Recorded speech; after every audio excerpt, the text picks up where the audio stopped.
I want to talk to you a little bit today about spiritual callings.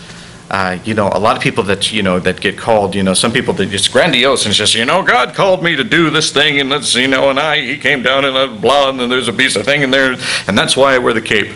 But for some of us, the calling could be a little bit more subtle. And for a lot of us, it's sometimes a calling that we don't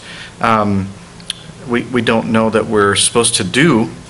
And for some of us, it's a calling that maybe people even closest to us might doubt. Everyone knows the story of Moses. He had his calling was obviously obvious because bush poof, lights on fire, and when a bush tells you to take your sandals off, that's a calling. That's pretty much a calling. If it tells you to take your pants off, then that's a trip to the but just the shoes calling. And so, but Moses, he didn't want to do the calling because he had a stammering problem, and sometimes I do too. But he has, had some insecurities. And actually, when he went back to his own people, a lot of them they doubted, whether or not he was even the guy for the job.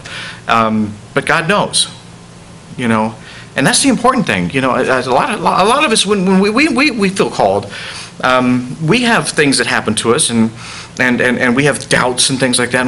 But oh God, I think He really wants me to do this. But why would He want me to do this? Because God knows, And sometimes He wants to mix things, together.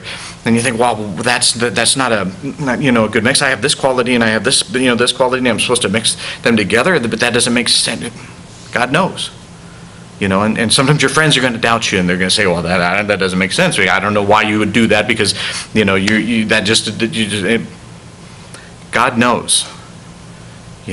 Sometimes He wants a clown to become a pastor, and put those two together. It doesn't make much sense, but God knows. And sometimes it's just nice to know that He knows. God knows.